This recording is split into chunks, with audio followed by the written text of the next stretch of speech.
నమస్తే జనం న్యూస్ కి స్వాగతం. నేను సుధా. బులెటిన్ల ముందుగా హెడ్లైన్స్.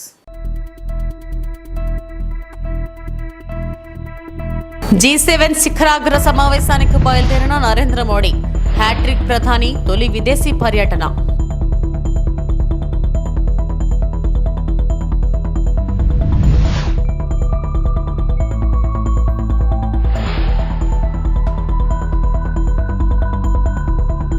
రాష్ట్ర ముఖ్యమంత్రిగా పదవీ బాధ్యతలు చేపట్టిన నారా చంద్రబాబు నాయుడు.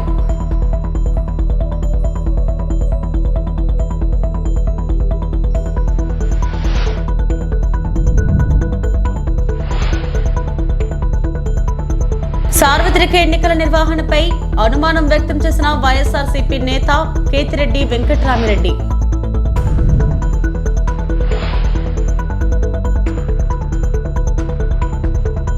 ప్రధానమంత్రి నరేంద్ర మోడీ G7 సదస్సులో పాల్గొనేందుకు ఇటలీ వెళ్లారు. ప్రధాని మోడీ G7 సమావేశాల్లో 5వ సారి పాల్గొంటున్నారు. సదస్సులో అత్యంత సీనియర్ నాయకులలో ఒకరిగా నిలిచారు. ఈ సందర్భంగా అమెరికా అధ్యక్షులు జో బైడెన్, కెనడా ప్రధాని జస్టిన్ ట్రూడోన్ ప్రధాని మోదీ మర్యాదపూర్వకంగా కలుసుకునే అవకాశం ఉన్నప్పటికీ వారితో ఎలాంటి ద్వైపాక్షిక సమావేశం జరుగుతుందన్న దానిపై క్లారిటీ లేదు. G7 సదస్సులో పాల్గొనేందుకు ప్రధాని నరేంద్ర మోడీ తన ప్రతినిధి బృందంతో కలిసి ఢిల్లీ నుంచి విమానంలో ఇటలీ బయలుదేరారు. 2024 సార్వత్రిక ఎన్నికల్లో విజయం సాధించి వరుసగా 3వ సారి ప్రమాణ స్వీకారం చేసిన తర్వాత ప్రధాని చేస్తున్న తొలి విదేశీ పర్యటన ఇది. ఇటలీకి బయలుదేరే ముందు ప్రధాని మోడీ మాట్లాడుతూ G7 అవుట్ రీచ్ సమ్మిట్ ప్రపంచవ్యాప్తంగా క్లిష్టమైన అంశాలపై చర్చించడానికి ఒక అవకాశమని అన్నారు. Artificial intelligence, energy, Africa, Mediterranean అంశాలపై G7 సదస్సులో చర్చలు జరుగుతాయని ప్రధాని నరేంద్ర మోడీ తెలిపారు. एयरपोर्ट पहुंच चुके हैं जहां पर उनका स्वागत किया गया। हमारे साथ हमारे सहयोगी अरुण शर्मा मौजूद हैं। अरुण, प्रधानमंत्री इटली पहुंच चुके हैं, G7 शिखर सम्मेलन में शिरकत करेंगे। किस तरीके के कार्यक्रम होंगे और कितना महत्वपूर्ण है भारत के लिहाज से ये प्रधानमंत्री का दौरा? पराक्रम, देखिए आपने सही बताया कि मोदी 3.0 के अंदर प्राइम मिनिस्टर मोदी की पहली फॉरेन विजिट है, जिसमें कि पावरफुल जो ग्रुपिंग है G7 की, इसमें प्राइम मिनिस्टर शिरकत करने जा रहे हैं। लेकिन ये 5th कंसेक्यूटिव टाइम है जब पीएम मोदी इस पावरफुल ग्रुपिंग यानी कि G7 के अंदर शिरकत करेंगे। सबसे इम्पोर्टेंट आप इसको इस तरह से समझ सकते हैं कि जो 14 तारीख का जो दिन है वो 2 पार्ट में डिवाइड करके देख सकते हैं। सबसे पहला मल्टीपल बायलैटरल्स शेड्यूल रहेंगी, क्योंकि हम जानते हैं कि G7 लीडर्स हैं और इसके साइडलाइंस में कई सारी बायलैटरल्स एक्सपेक्टेड है। जो इटालियन लीडरशिप है इसके साथ भी बायलैटरल शेड्यूल्ड है। दूसरा इंपॉर्टेंट पॉइंट ये है कि जो G7 का जो आउटरीच सेशन है, प्राइम मिनिस्टर मोदी के उसमें इंटरवेंशंस होंगे, उसमें प्राइम मिनिस्टर मोदी का क्या विजन रहता है 2 इंपॉर्टेंट चीज़ों को लेकर के। नंबर 1 आर्टिफिशियल इंटेलिजेंस और एनर्जी एक होलिस्टिक व्यू में, यानी कि green infrastructure, green capacities, green energy को कैसे बढ़ावा दिया जा सके, इस बात पर फोकस। और सेकंड इंपॉर्टेंटली जो अफ्रीका और मेडिटेरियन है इस मुद्दे पर लेकर के, इस बात को हम जानते हैं कि G20 में जो भारत की लीडरशिप में हुआ था उसके अंदर अफ्रीकन यूनियन वो किस तरह से G20 का जैसे मेंबर बनता हुआ दिखाई दिया, तो भारत की एक स्ट्रॉन्ग लीडरशिप को दिखाता है। तो अफ्रीका को लेकर के क्या कुछ भारत का विजन रहता है, तो जो प्राइम मिनिस्टर मोदी नेशनली कहते हैं सबका साथ सबका विकास, उसको ग्लोबली रेप्लिकेट करते हुए दिखाई देंगे। और साथ ही साथ जो आर्टिफिशियल इंटेलिजेंस है वो काफ़ी इंपॉर्टेंट रह सकता है, बिकॉज इससे पहले भी प्राइम मिनिस्टर मोदी कई सारे मल्टीलैटरल प्लेटफॉर्म्स पर कह चुके हैं कि एक ग्लोबल कोऑर्डिनेटेड एफर्ट्स की ज़रूरत है AI के मोर्चे पर, क्योंकि AI जो होता है कोई बॉर्डर्स नहीं देखता है। तो AI के लिए कैसे हम एक कोऑर्डिनेटेड एफर्ट्स बना सकते हैं, तमाम डेवलप्ड इकोनॉमीज और डेवलपिंग इकोनॉमी कैसे एक साथ आ सकती हैं, और टेक्नोलॉजी कैसे डेमोक्रेटाइज हो सके, यानी कि केवल डेवलप्ड कंट्रीज के पास ही टेक्नोलॉजी ना रहे, वो developing countries, under developed countries के पास भी पहुंचे, इस बात पर फोकस रहता हुआ दिखाई देता है। तो जाहिर सी बात है कि पीएम मोदी का विजन क्या रहता है इस G7 के आउटरीच सेशन के अंदर काफ़ी इंपॉर्टेंट हो जाता है, बिकॉज वर्ल्ड लीडर्स की भी निगाहें होंगी कि आखिर जो डेवलपिंग इकोनॉमी है भारत, जो कि एक लार्जेस्ट डेमोक्रेसी जिसे हम कहते हैं, उसका क्या कुछ विजन है इन तमाम मुद्दों को लेकर के। इसके साथ ही अरुण, हम ये भी देख रहे हैं कि प्रधानमंत्री नरेंद्र मोदी का ग्लोबल साउथ को बढ़ावा देने को लेकर के उनका प्रयास होता है। इस यात्रा के दौरान G7 शिखर सम्मेलन में जब वो आउटरीच सेशन को संबोधित करेंगे तो ग्लोबल साउथ पर कितना फोकस रहेगा? बहुत ज़्यादा आप कह सकते हैं कि प्राइम मिनिस्टर मोदी एक तरह से ग्लोबल साउथ के एम्बेसडर बन करके इस G7 समिट के अंदर शिरकत करेंगे, क्योंकि आप जानते हैं कि पहली बार ऐसा हुआ था, जब आपको याद होगा कि G20 समिट का भी जो आयोजन हुआ था, जी। उससे पहले प्राइम मिनिस्टर मोदी ने ग्लोबल साउथ के तमाम लीडर्स के साथ में बातचीत की थी कि आखिर उनका क्या एजेंडा है, वो क्या चाहते हैं कि G20 में रखा जाए, जब G20 भारत की अध्यक्षता में हुआ था। अब प्राइमरीली రాష్ట్ర ముఖ్యమంత్రిగా చంద్రబాబు నాయుడు గురువారం పదవి బాధ్యతలు స్వీకరించారు. వెలగపూడి సచివాలయంలోని మొదటి బ్లాక్లో గల ఛాంబర్లో గురువారం సాయంత్రం 4:41 ఆయన వేద పండితులు, పూజలు, ఆశీర్వచనాల మధ్య బాధ్యతలు తీసుకున్నారు. ఆ వెంటనే ఎన్నికల సమయంలో ప్రజలకు ఇచ్చిన హామీల మేరకు 5 అంశాలు అమలు దస్త్రాలపై సంతకాలు చేశారు. లక్షల మంది నిరుద్యోగుల ఎదురుచూపులు ఫలించేలా 16,347 ఉపాధ్యాయ పోస్టుల భర్తీ కోసం మెగా డిఎస్సి ప్రకటన విడుదల చేసే దస్త్రంపై నిరుద్యోగుల సమక్షంలో మొట్టమొదటి సంతకం చేశారు. ప్రజల ఆస్తులను కొల్లగొట్టేందుకు జగన్ ప్రభుత్వం తీసుకొచ్చిన అత్యంత దుర్మార్గపు రాక్షసి చట్టమైన ల్యాండ్ టైటిలింగ్ యాక్ట్ రద్దు ఫైల్స్పై భూ వివాదాల బాధితులు రైతుల సమక్షంలో రెండో సంతకం పెట్టారు. లక్షల మంది లబ్ధిదారులకు మేలు కలిగేలా సామాజిక భద్రత పింఛన్లను 4,000కు పెంచుతూ లబ్ధిదారుల సమక్షంలో మూడో సంతకం చేశారు. యువత, విద్యార్థుల్లో నైపుణ్యాలు గుర్తించి ఉపాధి అవకాశాలు సృష్టించేందుకు వీలుగా నైపుణ్య గణన స్కిల్ సెన్సెస్ దస్త్రంపై విద్యార్థులు, యువత సమక్షంలో 4వ సంతకం చేశారు. లక్షల మంది పేద ప్రజలు అభాగ్యుల ఆకలి తీర్చే అన్న క్యాంటీన్లను పునరుద్ధరిస్తూ పేద ప్రజల సమక్షంలో 5వ సంతకం చేశారు. ఈ సందర్భంగా చంద్రబాబు ఆయా కార్యక్రమాలు, పథకాల లబ్ధిదారులతో మాట్లాడారు. చంద్రబాబు 2019 వరకు ముఖ్యమంత్రిగా ఉన్నప్పుడు వినియోగించిన ఛాంబర్నే ఇప్పుడు తీసుకున్నారు. నూతన మంత్రులు, కొత్తగా ఎమ్మెల్యేలుగా ఎన్నికైన వారు, ప్రజాప్రతినిధులు, సచివాలయ ఉద్యోగుల సమక్షంలో అత్యంత వేడుకగా ఈ బాధ్యతల స్వీకరణ కార్యక్రమం జరిగింది. చంద్రబాబు బాధ్యతల స్వీకరణ కార్యక్రమంలో ఆయన సతీమణి భువనేశ్వరి కూడా పాల్గొన్నారు.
సార్వత్రిక ఎన్నికల నిర్వహణపై వైఎస్ఆర్సీపీ నేత, ధర్మవరం మాజీ ఎమ్మెల్యే కేతిరెడ్డి వెంకటరామరెడ్డి అనుమానాలు నమోదైన ఓట్లకు, లెక్కింపు ఓట్లకు తేడాలు ఉన్నాయి. ఏపీ సహా తమిళనాడు, ఒరిస్సా, అస్సాం తదితర రాష్ట్రాల్లో ఓట్ల మధ్య వ్యత్యాసం ఉంది. దేశవ్యాప్తంగా 140 పార్లమెంట్ నియోజకవర్గాల్లో ఓట్ల వ్యత్యాసం ఎందుకు వచ్చింది? కేంద్ర ఎన్నికల సంఘం వెంటనే సమాధానం చెప్పాలని అన్నారు.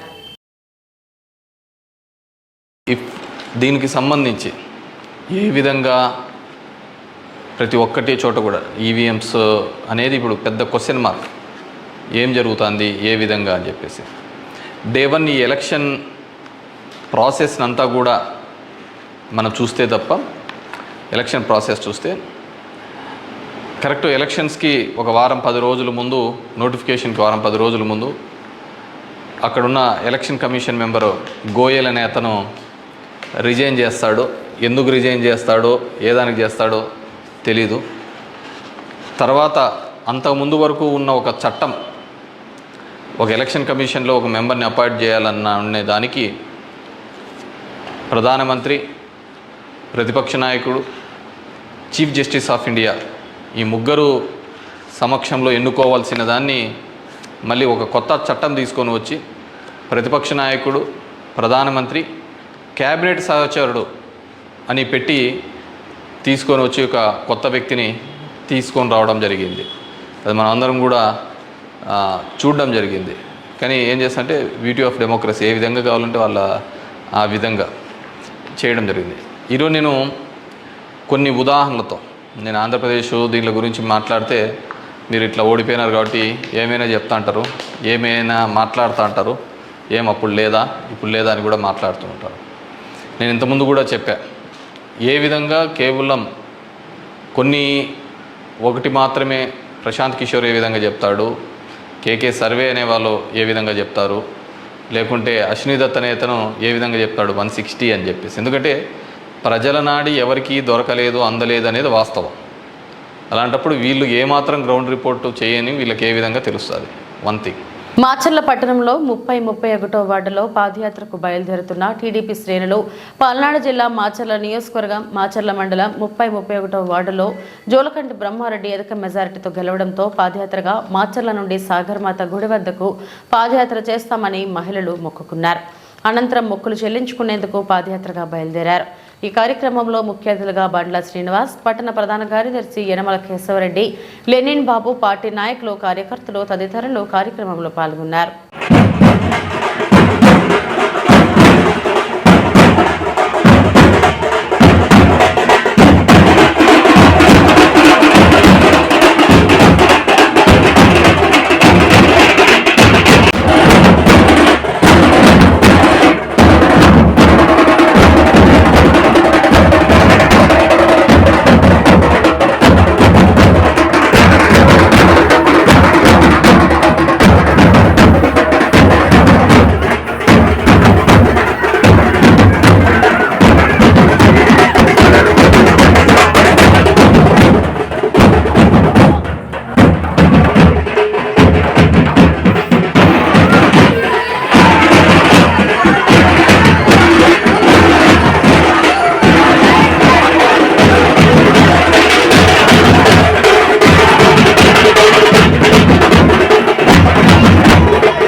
ఎన్డీఏలో చక్రం తిప్పే అవకాశం ఉండి కూడా ప్రత్యేక హోదా సాధించలేకపోతే రాష్ట్రంలో ఏ ఒక్క యువకుడు కూడా చంద్రబాబుని క్షమించడు.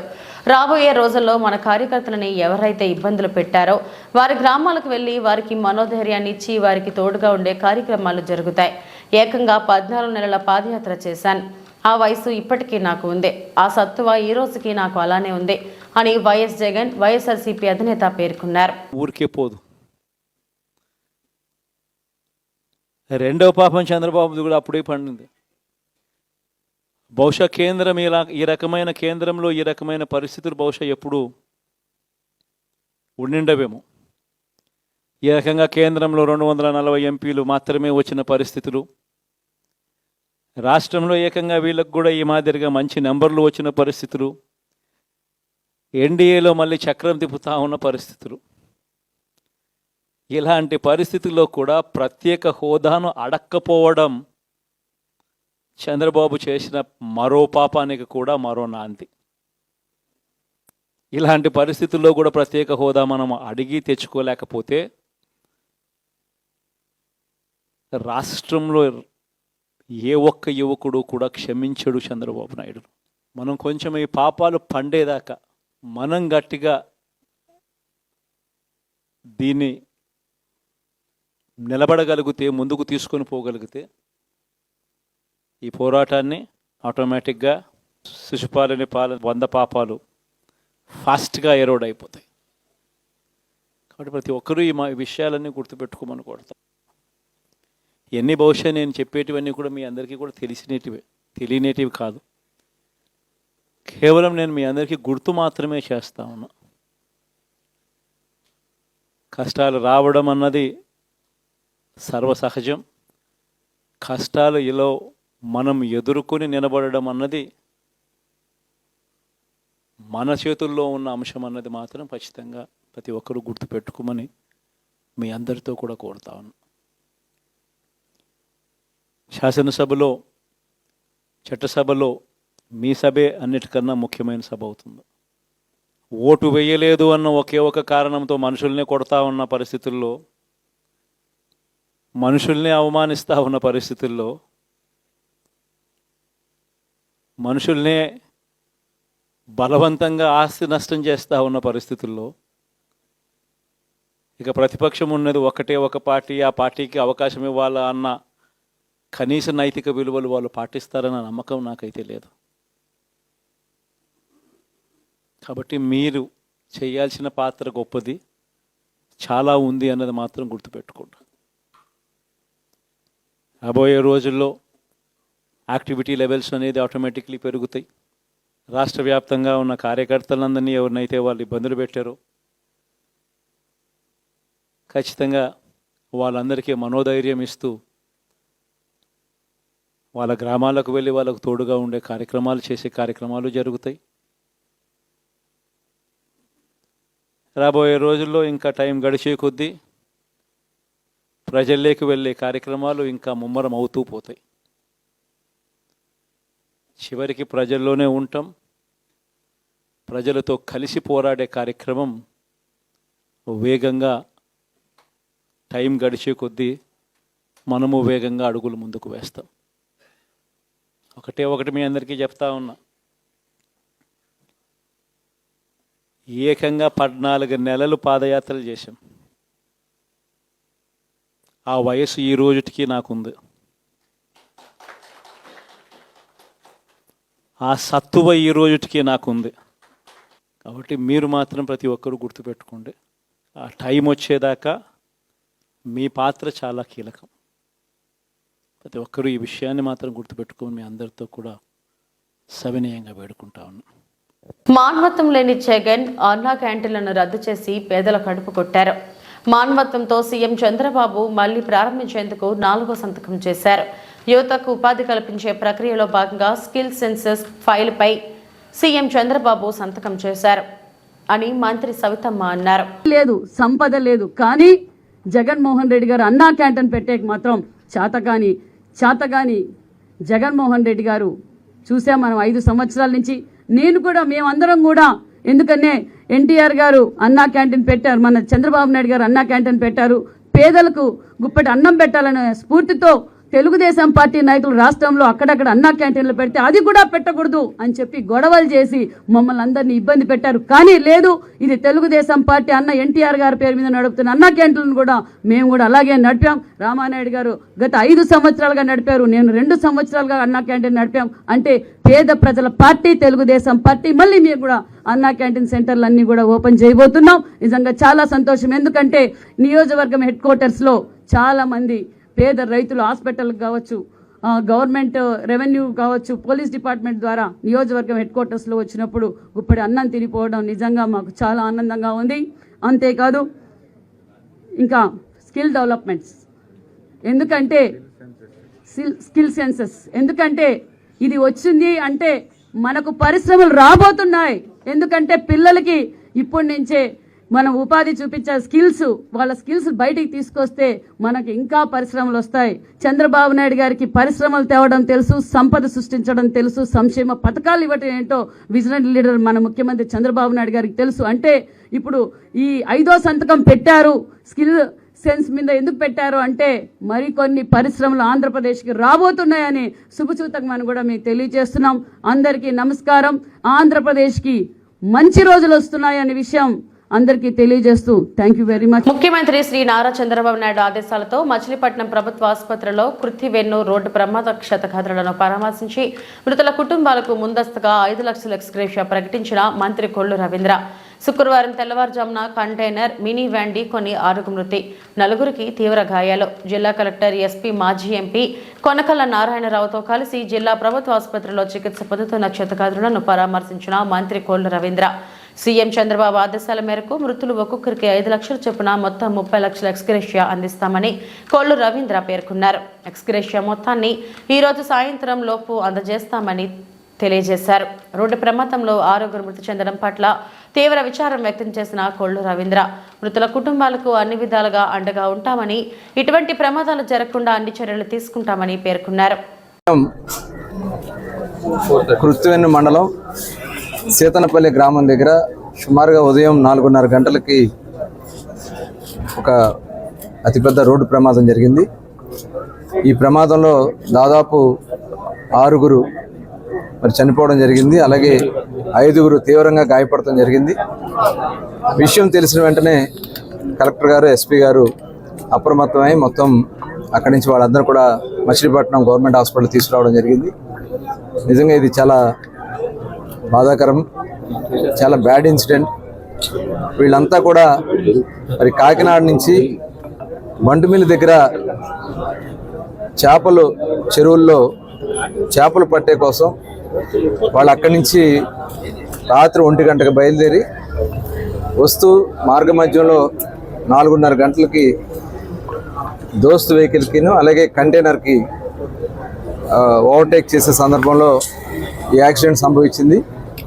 స్పాట్లోనే మరి 6 చనిపోవడం అనేది చాలా దురదృష్టం. అంతా కూడా నిద్రలో ఉండగానే వాళ్ళు మృత్యువాత పడ్డారు. మిగతా 5 కూడా ఇప్పుడు వాళ్ళందరికీ కూడా ట్రీట్మెంట్ చేస్తూ ఉన్నారు. ఫ్రాక్చర్స్ ఉన్నాయి. అలాగే కొంత అబ్డామిన్ కూడా కొంత ఇంజరీ ఉందని చెప్తా ఉన్నారు. ఒక అతన్ని మటుకు ఇమీడియట్గా విజయవాడకు షిఫ్ట్ చేస్తూ ఉన్నారు. ప్రాణాపాయ పరిస్థితి అయితే లేదు, కానీ ఇమీడియట్గా అతనికి సర్జరీ చేయాల్సినటువంటి పరిస్థితి ఉంటుంది కాబట్టి ఇమీడియట్గా చేయడం జరుగుతూ ఉంది. ఎందుకంటే చాలా అందరూ కూడా ఫిషింగ్ చేయడం కోసం వచ్చారు. అందులో అన్ని సామాజిక వర్గాలు ఉన్నారు. మత్స్యకారులు ఉన్నారు, కాపు సోదరులు ఉన్నారు, ఎస్సీ సోదరులు ఉన్నారు, అందరూ కూడా ఉన్నారు దాంట్లో. ఇది చాలా బాధాకరం. మరి దీని మీద చాలా తీవ్రమైనటువంటి విచారాన్ని వ్యక్తం చేస్తూ మరి చంద్రబాబు నాయుడు గారి విషయం తెలిసిన వెంటనే ఆయన కూడా మమ్మల్ని అందరూ కూడా అప్రమత్తం చేయడం జరిగింది. మరి ఇమీడియట్గా వెళ్ళమంటే మేము కూడా ఇక్కడ బయలుదేరి రావడం, మరి కలెక్టర్ గారు అలాగే పెద్దలందరూ కూడా డిస్కస్ చేసి ఇమీడియట్గా ఆ కుటుంబాలకి 5 లక్షల రూపాయలు ఎక్స్గ్రేషియా కింద ఇమ్మీడియట్గా సాయంత్రం లోపు వాళ్ళ చెక్కులు కూడా 5 లక్షల రూపాయలు అందించడం జరుగుతుంది. అలాగే ఇంకా చంద్రబాబు నాయుడు గారితో మాట్లాడి ఇంకేదైనా అవకాశం ఉంటే తప్పకుండా ఆ కుటుంబాలకి ఒక్కొక్కరికి 5 లక్షల రూపాయలు చొప్పున 6 6 30 లక్షల రూపాయలు ఇవ్వడం. అవన్నీ కూడా ఇంజూర్డ్ కానీ ఇవన్నీ కూడా ఒకసారి డిస్కస్ చేసి మళ్ళీ ఫైనల్గా వాళ్ళకి ఆదుకోవడం కూడా జరుగుతుంది. అలాగే వెహికల్ ఇన్సూరెన్స్ కూడా ఉంటుంది కాబట్టి వాళ్ళకి వెహికల్ ఇన్సూరెన్స్ కూడా ఇమీడియట్గా వచ్చే విధంగా కుటుంబాన్ని అన్ని విధాలా కూడా ఆదుకోవడానికి అన్ని రకాలైనటువంటి చర్యలు తీసుకోవడం జరుగుతుంది. మరి ఇలాంటి సంఘటనలు అనేది చాలా దురదృష్టకరం. 216లో ఎక్కువగా ఇలాంటివి జరుగుతూ ఉన్నాయి గతంలో కూడా. ఎందుకంటే అందరూ ఎక్కువ తెల్లవారుజామునే ఫిషింగ్కి బయలుదేరి వస్తూ ఉంటారు, చెరువుల దగ్గర పట్టుబడి చేయడానికి వస్తూ ఉంటారు. మరి ఆ సందర్భంలో చాలాసార్లు యాక్సిడెంట్లు జరుగుతూ ఉన్నాయి.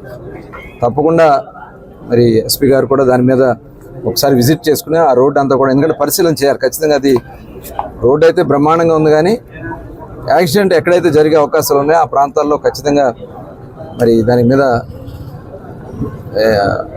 బోర్డ్స్ పెట్టించి అలాంటివి జరగకుండా పునరావృతం కాకుండా చూడాల్సినటువంటి అవసరం ఉంది. మరి వాళ్ళ ప్రాణం కోల్పోవడం, అంత చిన్న వయసు వాళ్ళందరూ కూడా మరి చనిపోవడం అనేది చాలా బాధాకరం. తప్పకుండా ఆ కుటుంబాలకి అన్ని విధాలా కూడా తెలుగుదేశం ప్రభుత్వం వాళ్ళకి అండగా ఉంటుందని కూడా తెలియజేస్తాం.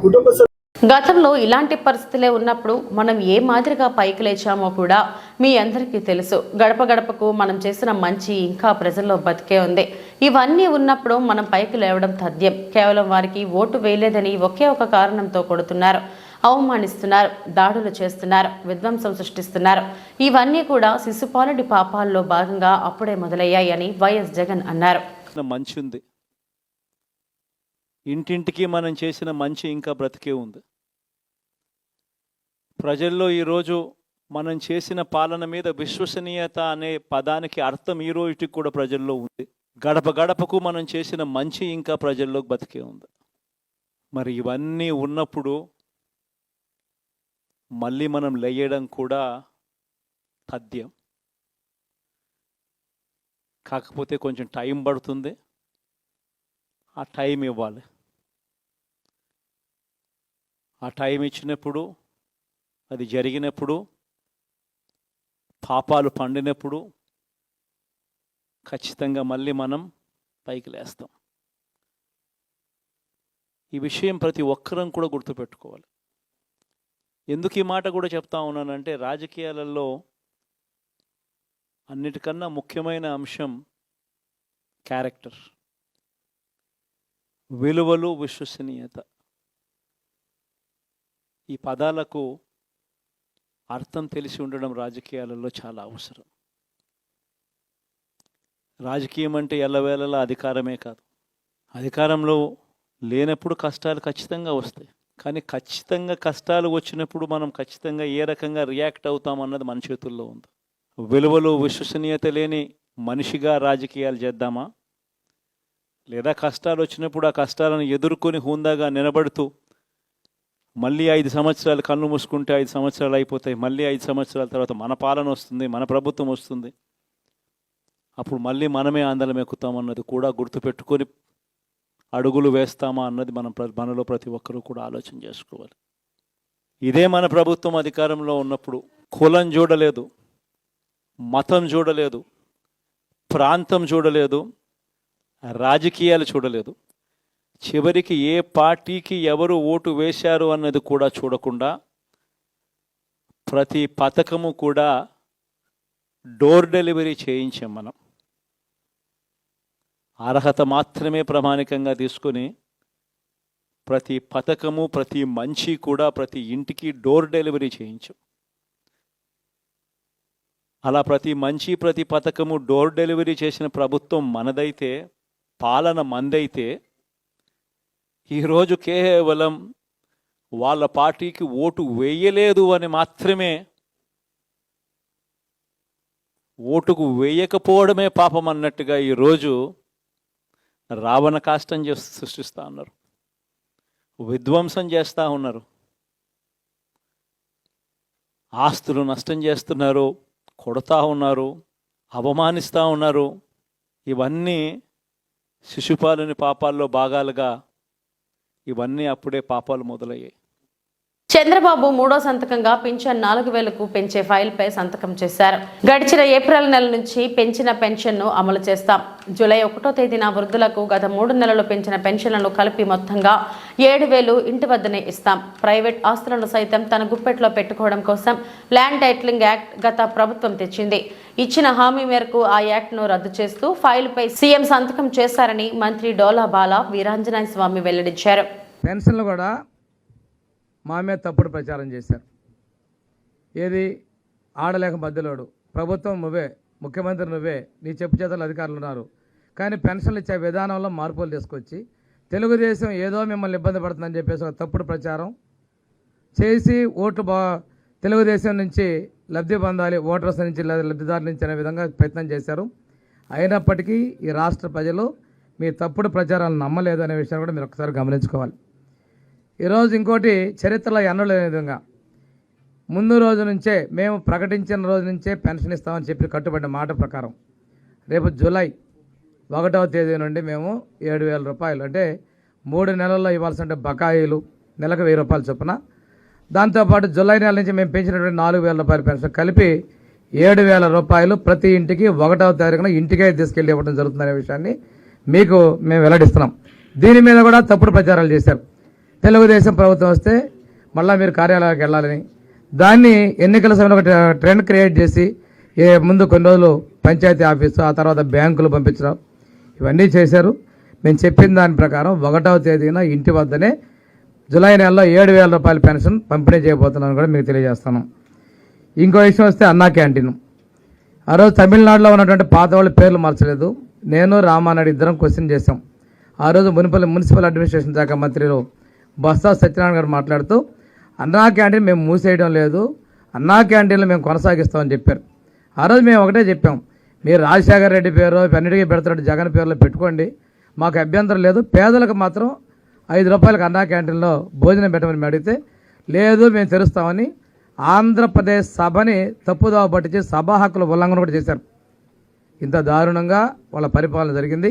తిరిగి మేము అన్నా క్యాంటీన్లో ఓపెన్ చేసి 5 రూపాయలకే భోజనాలు ఏర్పాటు చేస్తామని కూడా తెలియజేసుకుంటూ, ఏదైతే ఈరోజు ఉన్నటువంటి రైతులే కాదు అందరి యొక్క ఆస్తులను కొల్లగొట్టే విధంగా టైటిల్ డీడ్ చట్టంలో తీసుకొచ్చినటువంటి లొసుగులు తీసుకొచ్చి వాటిని అన్యాక్రాంతం, ఈరోజు మీరు ఏ మీడియాలో చూసుకున్నా అన్ని చోట్ల భూముల ఆక్రమణలు, అక్రమంగా దందాలు వాటి రాయించుకున్న పరిస్థితులు, వాళ్ళ ఆస్తులకు రక్షణ కల్పించే విధంగా టైటిల్ డీడ్ చట్టాన్ని రద్దు చేస్తాం మేము ఎన్నికల్లో చెప్పినట్లుగా. దాన్ని కూడా రద్దు చేస్తూ ఈరోజు మన ప్రీతం ముఖ్యమంత్రి గారు సంతకం చేయడం జరిగింది. వీటితో పాటుగా ఇందాకే చెప్పినట్టుగా స్కిల్ డెవలప్మెంట్ గురించి సర్వే చేసి యువతలో భరోసా కలిగించే విధంగా మేము ఈరోజు 5 సంతకాలు చేయడం జరిగిందని మీకు తెలియజేయడానికి సంతోషిస్తున్నామండి. Thank you. ఈ వార్తలు ఇంతటితో సమాప్తం. నమస్తే.